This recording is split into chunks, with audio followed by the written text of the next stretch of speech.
And despite the fact that we're wall-to-wall Trump coverage in Canada, go across the border, it ain't the same. Trying to get peace in Ukraine, trying to get hostages freed from Hamas, wants to turn Gaza into, a park, going after China, going after Europe to do more on their defense. Like, the guy's got a pretty active set of products ahead of him, let alone American domestic products. I don't think Canada is anywhere near the top of his radar screen as we think it is. So a lot of that is dependent on Trump being a reasonable person and a negotiator. And so I agree that everything you said would be the most ideal scenario is to come out. I think based on like I was listening on the radio where they were talking back when Sir John A. Macdonald was prime minister and how those tariffs, which there was always tariffs, but they increased tariffs up to 50+%, and they were fighting back, and they started doing more business with Britain. All of a sudden, there was 4 or 5 times more ships going to Britain instead of down to the States, and eventually the tariffs were reduced back to where they were. So instead of us trying to fight fire with fire, we found solutions, and it actually benefited us because it opened up pathways. And I know we're talking about the common enemy in China, but like we're already starting to increase our exports to China on the energy side. We're already looking at options as far as Europe and other countries in order to be able to expand interprovincial type of trade and stuff like that, which is really good. So what solutions do you think? Let's assume Trump is not reasonable, not willing to provide us any real deal that makes sense for Canada to take. What can Canada do as a country on its own without relying, assuming those tariffs stay, in order to be able to better improve our situation? Yeah, I hear you, right?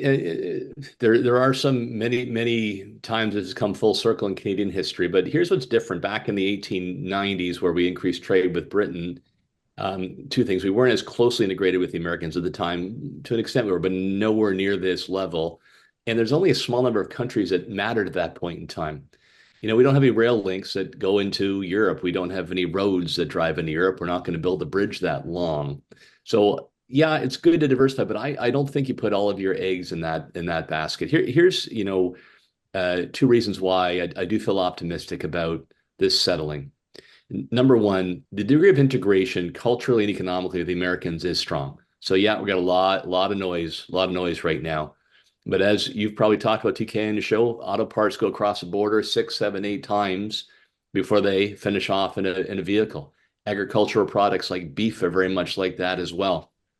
So I do believe there's going to be a commonality when it comes to economic interests among people working in those places, among the senators and congressmen who represent those areas, to get rational heads. Here's number two. I hear what you say, that Trump's not always rational.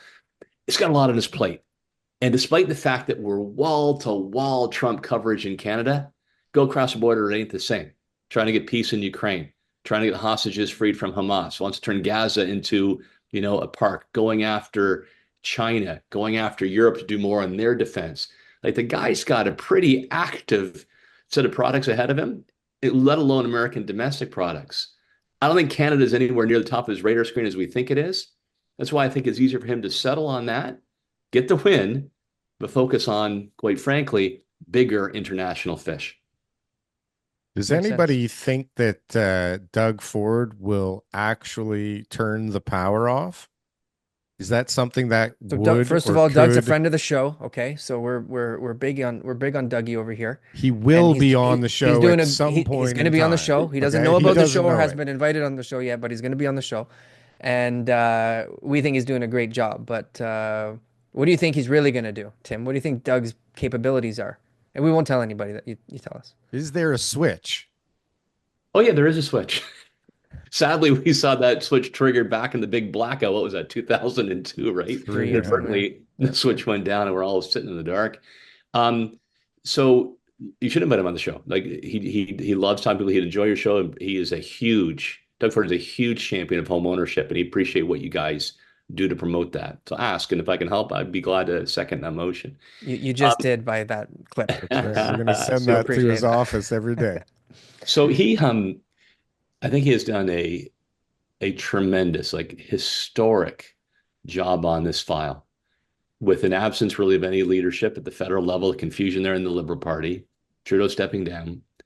He has been Captain Canada. I think his tone has been spot on. He evokes the sadness and some anger of Canadians, but when he communicates with Americans, he brings us together. I mentioned a few minutes ago, I was there in Washington, D.C. I saw Doug Ford in action when he was appealing to American leaders. And it was a message that said, a genuine affection for Americans, like he loves Canadians, a way we can actually work together, like sadness where we're going, but not like, blow up all the bridges. And he had a plan that he called Fortress Can-Am that talked about how we can grow together, lower costs, create more jobs, and have stronger defense and security. It was a beautiful message.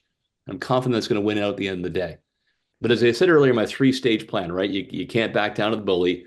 You've got to push back so there's pain shared on both sides of the border. Then you reach a deal. We're in phase 2 right now. So Premier Ford needs to credibly have every option still on the table. Hopefully you don't have to use it, right? But in any negotiation, you've got to be prepared to go the extra mile. And sometimes in the schoolyard, okay, I got 2 boys, right? Older brother, younger brother. When the little brother, he's getting bullied, sometimes he's got to call his big brother to come in and save him. And Doug is the big brother, right? Because obviously right now we lack leadership. We don't have somebody fighting for us. We need the big, tough older brother to come in and make sure that everyone knows not to mess with us. So I think he's doing a great job on that. And he actually is the big brother too, right? To former Mayor Rob Ford. The thing I'll add to that too is one thing that didn't get covered in the election campaign very much is he actually had a plan in his platform to help us while this roller coaster is going through its twists and turns. So support for businesses, a tax waiver on payroll for, I think it was 6 months, support to the hospitality sector, additional funding for critical minerals for the auto side. I'd love to add to that real estate, by the way. I mean, as you gentlemen well know, it was real estate that kept Ontario's head above water during downturns in the past. The financial crisis in 08, 09, which wasn't great for real estate, but at least something was happening when everything else went quiet. I do think the time is now for the government of Ontario and Canada to really start pushing housing and affordability, clear up this approval process. It takes you forever to get to a maybe, get development charges down so there's not $200K on a house before the first soil is lifted by that very first shovel. Maybe find some programs to help first-time buyers that come from more modest means get in the market. If we're going to go through a rough time, housing can be something because it's not an export product that holds the ship steadier until we get to flat land. Are you looking for the best merch store on the planet? Well, we got the shit for you. Coming in at low prices where we barely make any money off of whatsoever, you can get the greatest real estate merchandise on this platform. Just look at this very flamboyant man putting on this great stuff. He looks great, he's dancing great, and boy does he look sexy in that merchandise. I tell you, buy this for anybody, you buy this for yourself. You will be not only repping the greatest Canadian real estate podcast in this world, but you will also be looking hella good doing it.